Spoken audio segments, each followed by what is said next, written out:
Baik, di sebelah saya ada narasumber desain grafis yang berfokus pada microstock.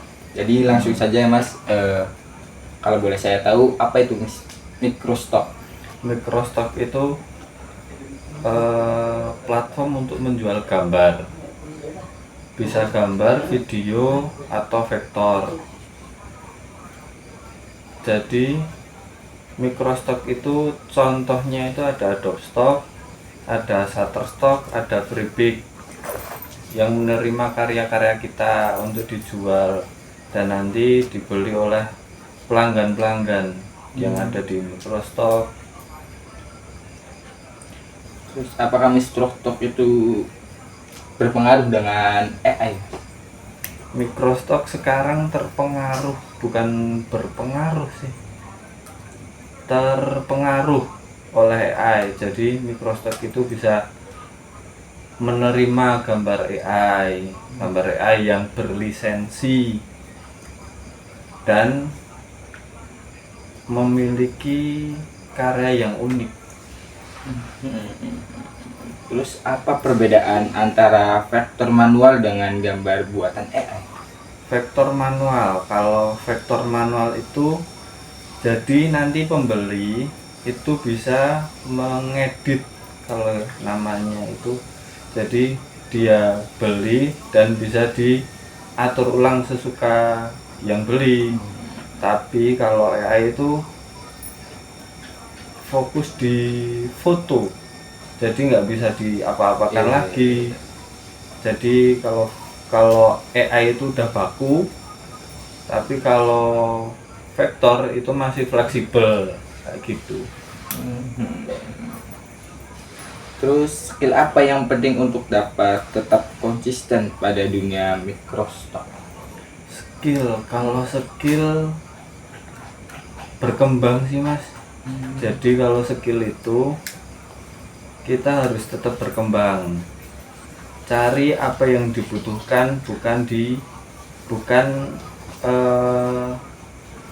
yang dibutuhkan untuk perkembangan di dunia microstock. Jadi setiap saat itu dunia microstock itu akan berkembang. Seperti sekarang udah terpengaruh oleh AI. Berarti kita harus berkembang. Jangan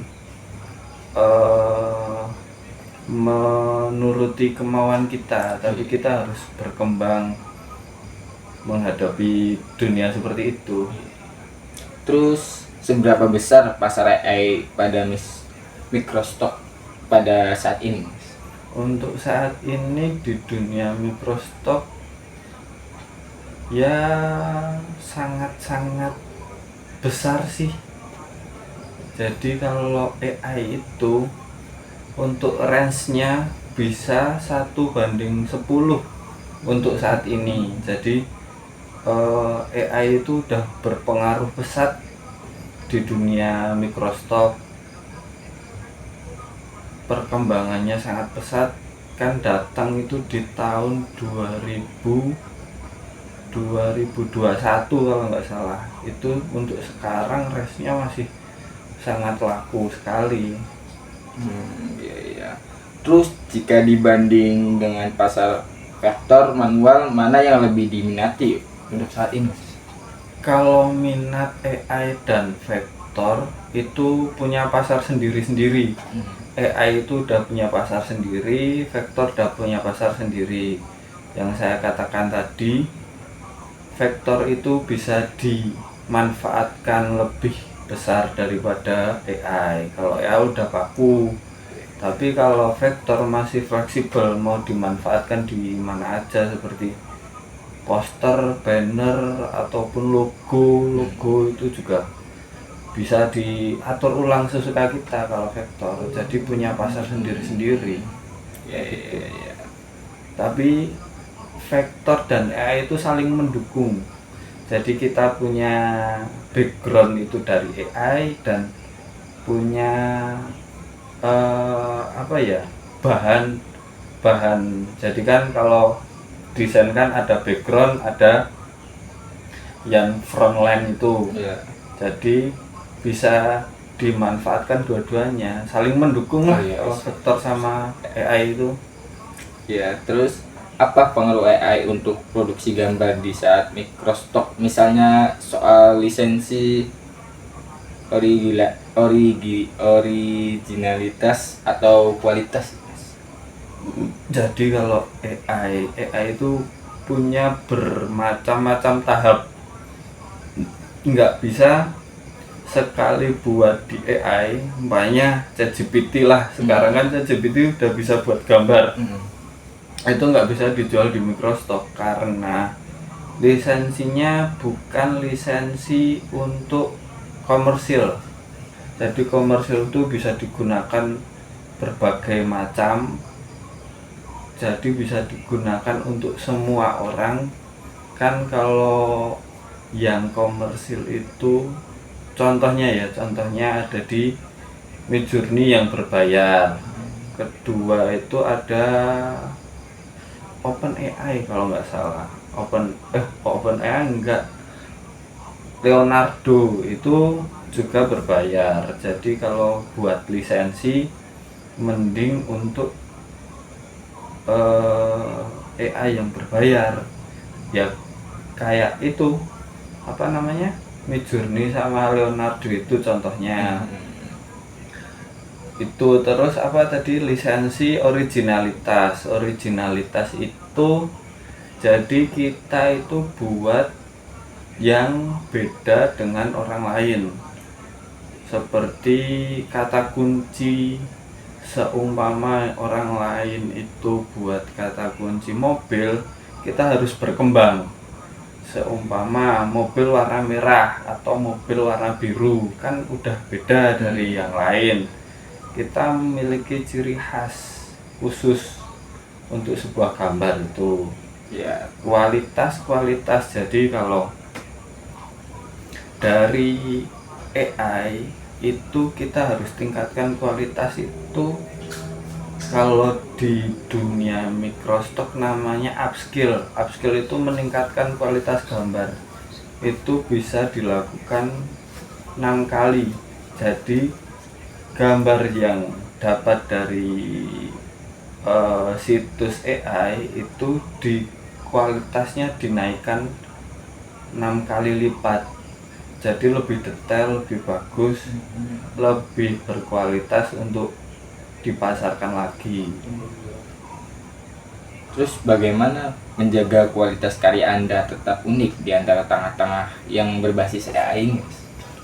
Ya seperti yang saya katakan tadi, kalau untuk keunikan sendiri kita harus punya ciri khas.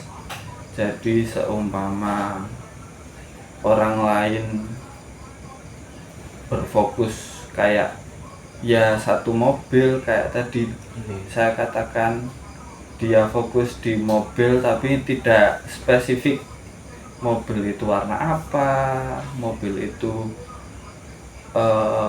backgroundnya apa, mobil itu seperti apa, kayak ciri khas lah, kayak gitu.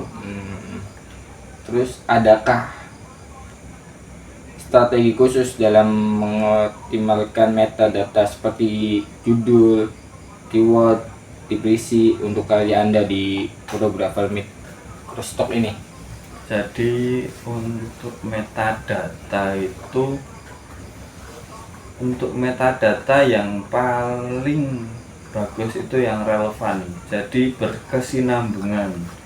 Karya kita yang akan dijual apa, kita berkesinambungan dengan karya itu, jangan keluar dari karya itu.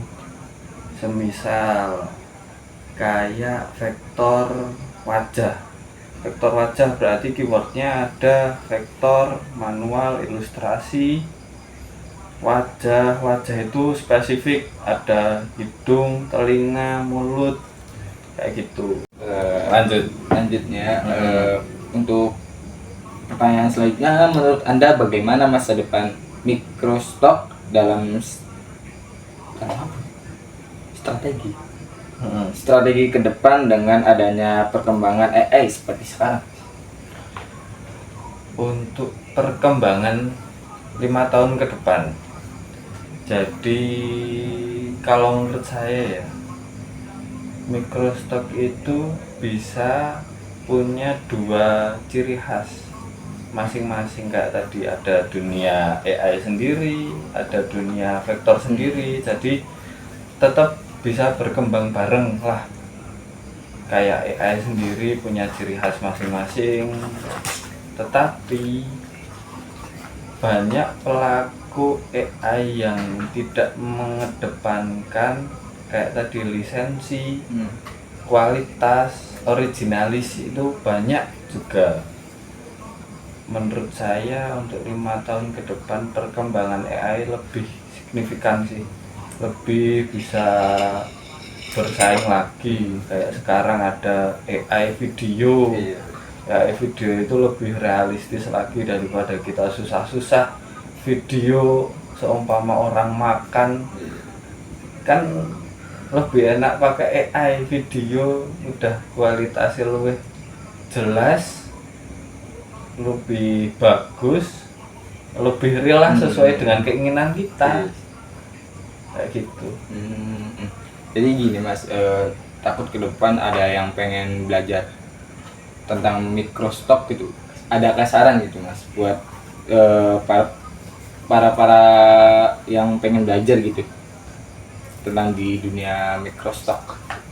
Ya untuk pemula ya, Iya, pemula desainer microstock, yang penting menjaga kualitas, nggak usah ngejar kuantitas.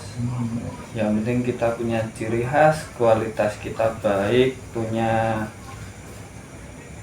ciri khas masing-masing lah. Jangan mengikuti tren-tren yang